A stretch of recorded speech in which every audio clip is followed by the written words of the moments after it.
देखिए, आज की जो तकरीब है ये आइमा और इमाम व ख़तीब जो हमारे वक्फ बोर्ड से और बाहर से भी जो मुंसलिक हैं मस्जिदों से, उन्होंने आज यहाँ पे प्रोग्राम रखा था। ये हमारे लिए भी सरप्राइज़ है क्योंकि हमें नहीं मालूम था, लेकिन हमारे लिए बहुत बड़ी बात है। हमारे लिए नोबेल अवार्ड से कम नहीं है कि आइमा और इमाम व ख़तीब जो हमारे मस्जिदों से दरगाहों से मुंसलिक है, उन्होंने इस तरह से यहाँ पे जो प्रोग्राम रखा, ये इस बात की गवाही है कि वक्फ बोर्ड आज के दौर में जो जिन चीज़ों पे चलना चाहिए था वो अब धीरे धीरे हम उस चीज़ पे, उस पटरी पे आ रहे हैं।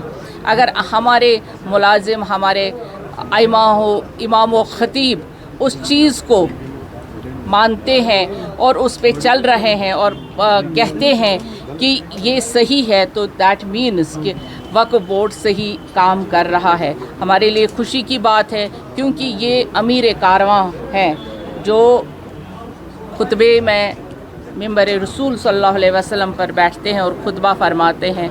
वो अमीर कारवां होता है, इनके पीछे लाखों लोग नमाज़ पढ़ते हैं और जब ये सही बात समाज को समझाएंगे और सही तरीके से समझाएंगे तो हमारे लिए इससे बड़ा और काम कोई नहीं होगा।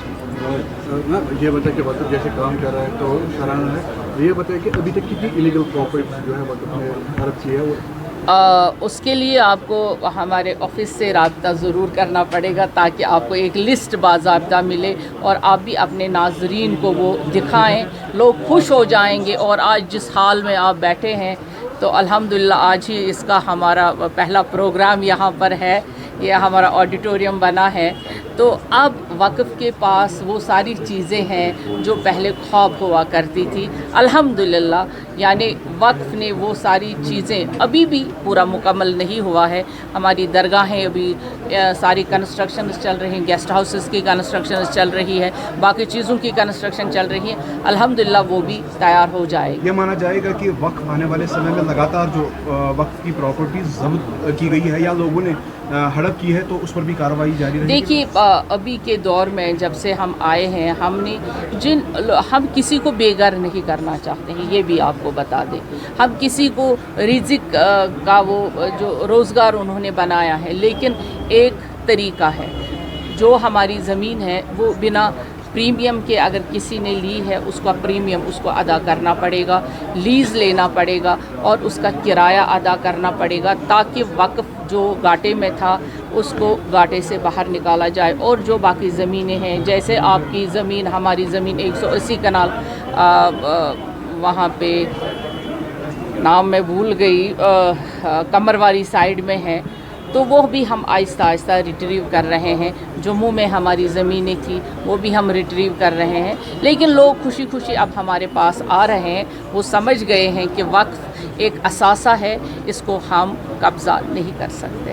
सफ़र का महीना शुरू होने जा रहा है, अब तकरीबात होंगी, मुक़द्दम साहब में भी है, तो किस तरह के जो है इंतज़ाम? देखिए, हमारे एडमिनिस्ट्रेशन जो है 24 घंटा काम कर रही है और हज़रत सुल्तानुल आरिफीन में जो काम हमने किया भी है वो आप देख रहे होंगे, तो वहाँ भी किसी किस्म की किल्लत नहीं होगी।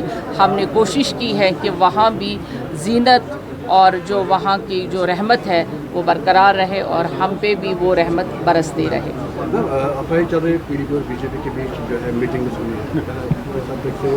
इसके बारे में मुझे अभी मालूम नहीं है, आपसे सुन रही हूँ, ऐसा मुझे अभी पता है। आखिरी सवाल, क्योंकि बीजेपी से नेता भी है आप, तो ये जानना चाहूँगा जिस तरह से कांग्रेस अलग से स्टेटहुड कर रही है लेकिन नेशनल कॉन्फ्रेंस कहीं ना कहीं में दरार दिख रही है, तो कैसे देखते हैं इस चीज़ को? देखिए, वो उनको देखना है क्योंकि उनकी अलायंस है। हम उसमें बात करेंगे तो क्या बात करेंगे, क्योंकि उनको पता ही नहीं है नेशनल कॉन्फ्रेंस कुछ चाहती है, कांग्रेस कुछ चाहती है, लोगों का वो काम कर नहीं रहे हैं, तो इसलिए वो लोगों के सामने ड्रामे कर रहे हैं। ये ड्रामे चलते रहते हैं पॉलिटिक्स में, इसका कुछ ज़्यादा वो नहीं है, क्योंकि लोगों ने जो डिमांड उनको की है या लोगों से जो उन्होंने वादे किए हैं वो पूरे